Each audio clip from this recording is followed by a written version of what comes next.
الرحمن الرحیم نحمده ونصلی علی رسولہ الکریم اما بعد۔ بزرگان محترم، پروگرام کی غرض و غایت اور مقصد ہم سب کے سامنے آ چکا ہے۔ اصل یہ مجمع مشتاق اور منتظر ہے سرمایہ ملت کے نگہبان حضرت مولانا مفتی ابوالقاسم صاحب نعمانی دامت برکاتہم محتمم دارالعلوم دیوبند کے دیدار کا۔ حضرت جب تک تشریف لائیں تو ان کی تشریف آوری تک وقت کارآمد ہو جائے، بیکار نہ جائے، اس لیے ہم لوگوں کو حائل کیا جا رہا ہے۔ لمبی بات کرنے کا موقع نہیں، میں آج کے موقع کے مناسب اور اسی لحاظ سے دو چار باتیں عرض کرنا چاہتا ہوں۔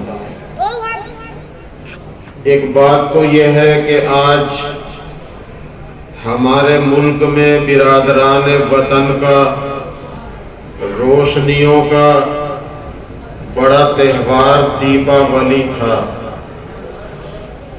اور دوسری بات یہ کہ ہمارے یہاں بھی آج سورج گرہن ہوا ہے۔ بس ان دو ایک چیزوں کے متعلق ایسی کچھ باتیں عرض کر دوں اللہ کی توفیق سے کہ جو ہم میں سے بہت سے حضرات کی معلومات میں اضافے کا ذریعہ بنے۔ سورج گرہن کے تعلق سے تو بات یہ ہے کہ محمد الرسول اللہ صلی اللہ علیہ وسلم کے زمانے میں سورج گرہن ہوا۔ اسی دن اتفاق سے سرکار دو عالم صلی اللہ علیہ وسلم کے بیٹے حضرت ابراہیم کی وفات ہوئی تھی، تو بہت سے حضرات نے یہ سمجھا کہ چاند اور سورج کسی بڑی ہستی کی موت و حیات سے پربھاوت اور متاثر ہوتے ہیں۔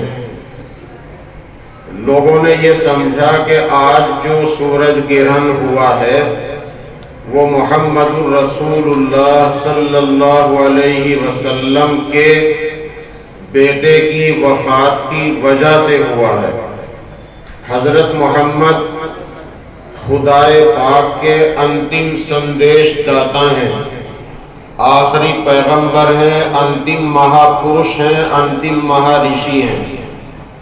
وہ اللہ کے آخری پیغمبر ہیں جنہیں ہمارے یہاں کی ہماری مادری زبان اردو بھی ہے، ہندی بھی ہے، تو ہماری مادری ہندی زبان میں انتم سندیش داتا کہا جاتا ہے۔ لوگوں نے یہ سمجھا کہ سورج گرہن ان کے بیٹے کی وفات کی وجہ سے ہوا، تو حضرت محمد صلی اللہ علیہ وسلم نے فرمایا کہ یہ شبہ مت کرو کہ چاند یا سورج کو گرہن لگتی ہے کسی کی موت یا زندگی سے، بلکہ یہ خدائے پاک کی دو بڑی نشانیاں ہیں۔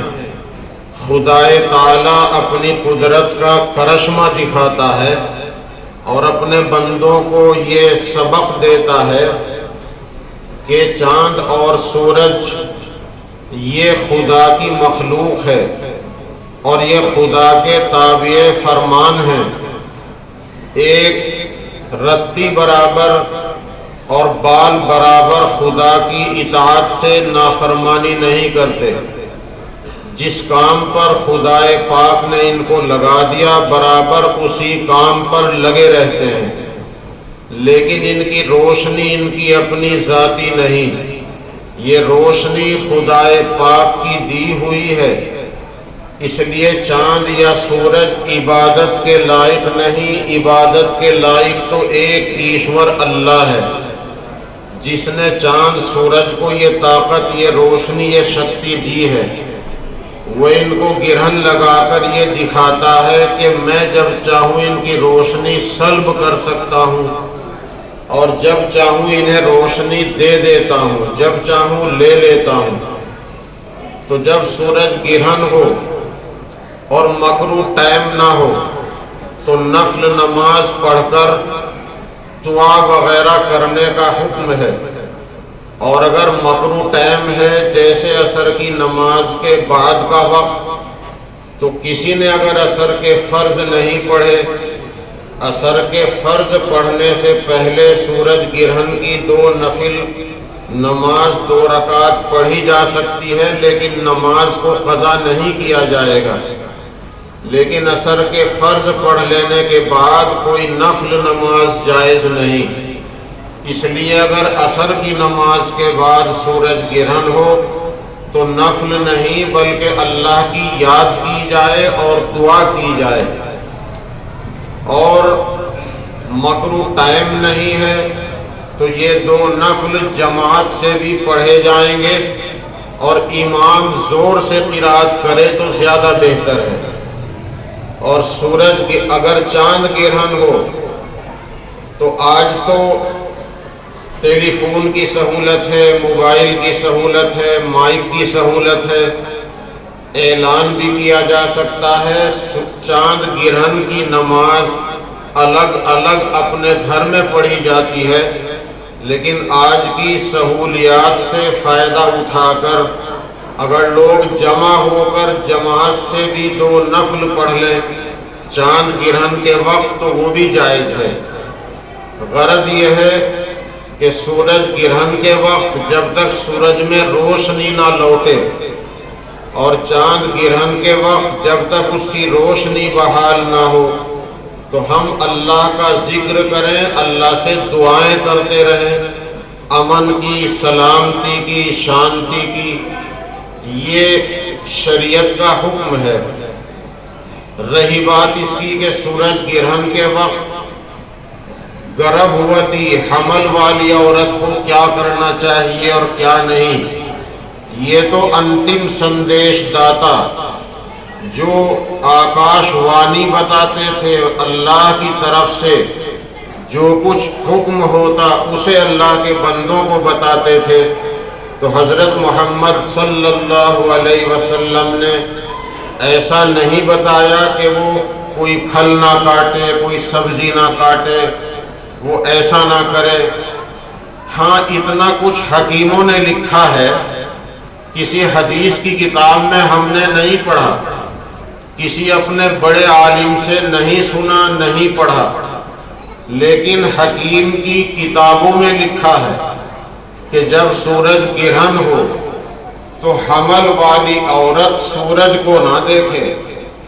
اگر حمل والی عورت سورج کو دیکھے گی تو ایسا ہو سکتا ہے کہ اس کے پیٹ کا بچہ اتنا برے رنگ کا پیدا ہو کہ سورج کے سامنے جس کی آنکھ نہ کھلے۔ یہ حکیموں نے بعض کتابوں میں لکھا ہے۔ ہو سکتا ہے ڈاکٹر صاحب بیٹھے ہیں، تشریف فرما ہے، انہوں نے بھی اس کا مطالعہ کیا ہو، تو بس اتنا تو ملتا ہے، لیکن یہ حدیث کا فرمان نہیں۔ یہ تو بات تھی سورج گرہن سے متعلق، یہ اللہ کی نشانی ہے، ہمیں ایک اللہ پر یقین رکھنا ہے، وہی عبادت کے لائق ہے، اسی سے دعا مانگی جاتی ہے۔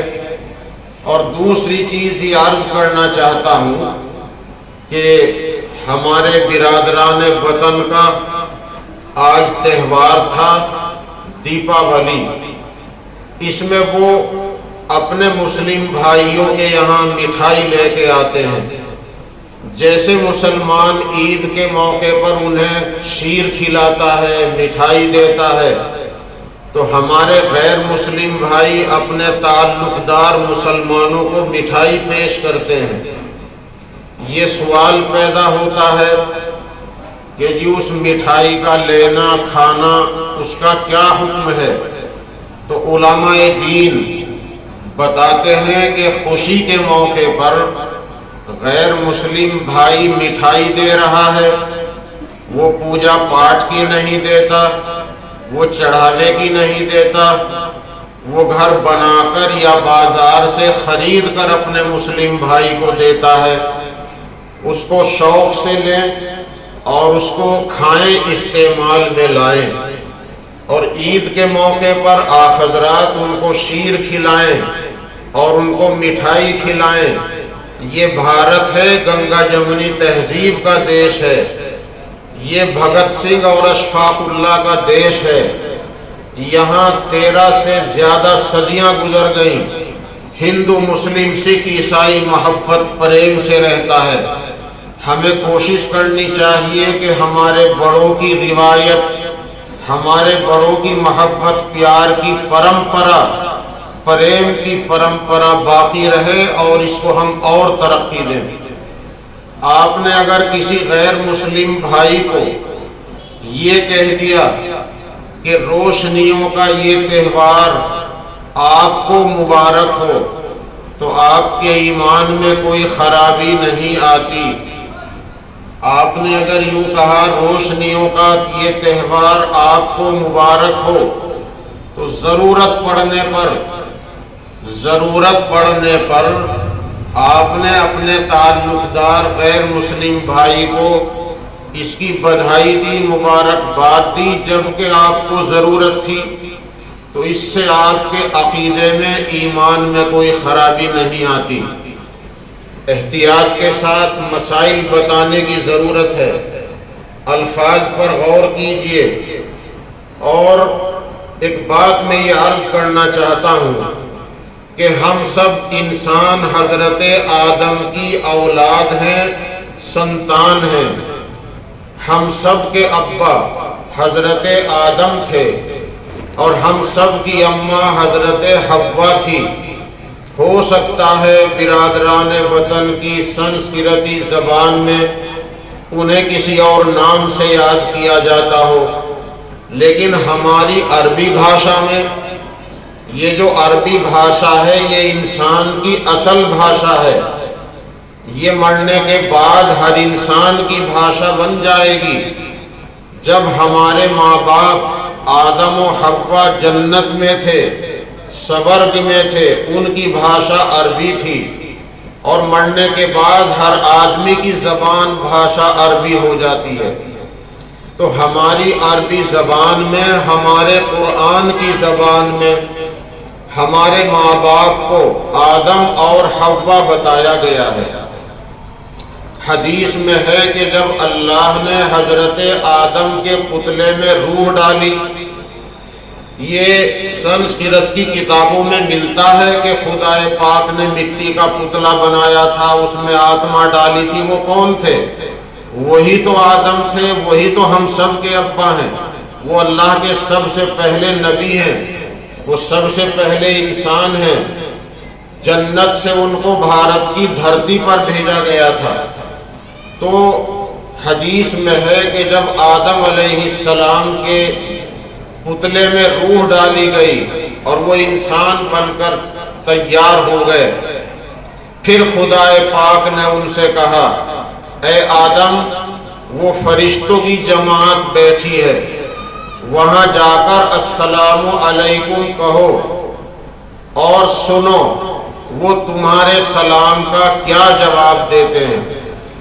جو کچھ وہ تمہارے سلام کا جواب دیں وہی تمہاری ساری سنتان کا، تمہاری اولاد کا سلام ہوگا۔ تو حضرت آدم اور فرشتوں کا جو سلام جواب ہوا تھا وہ السلام علیکم اور وعلیکم السلام ورحمۃ اللہ وبرکاتہ، یہ تھا سلام۔ اس سلام کے اندر اسلام کا کلمہ نہیں کہ اسے پڑھ کر کوئی مسلمان ہو جائے گا، کسی کا دھرم پریورتن ہو جائے گا۔ یہ انسان کو انسان سے ملنے کے ٹائم شانتی کی دعا دینے کا ایک سندیش ہے۔ اللہ نے ہمارے باپ کو، حضرت آدم کو یہ سکھایا تھا کہ یہی تمہاری ساری اولاد کا سلام ہوگا۔ تو ہمارا سلام یہی ہے۔ جس میں ایک بھائی دوسرے بھائی کو شانتی کی دعا دیتا ہے۔ گڈ مارننگ کے معنی بس تمہاری صبح صبح بخیر ہو، گڈ نائٹ تمہاری شام اچھی ہو، اور السلام علیکم کے معنی تم ہمیشہ تم سدا سلامت رہو، شانت رہو، 24 گھنٹے نہیں زندگی بھر کی شانتی کی دعا ہے۔ اور نمستے اور نمسکار کے معنی میں آپ کے سامنے سر جھکاتا ہوں، اس کے بارے میں مسئلہ بیان نہیں کیا جا سکتا، اس کا حکم آپ اس کے معنی سے سمجھیں گے۔ نمستے اور نمسکار کے معنی ہے میں آپ کے سامنے نمن کرتا ہوں، سر جھکاتا ہوں۔ یہ سلام ہمارا حضرت آدم کا بتایا ہوا نہیں، یہ ہمارے اپنے بنائے ہوئے سلام ہیں، اور ہمارا جو اصلی سلام ہے وہ شانتی کی دعا ہے۔ مگر افسوس کی بات یہ ہے کہ اس کو اسلام کے کلمے کی طرح سمجھ لیا گیا، اور بعض بھائی اس سے چڑھنے لگے، حالانکہ وہ دعا ہے، شانتی کی دعا ہے، اس سے چڑھنا نہیں چاہیے۔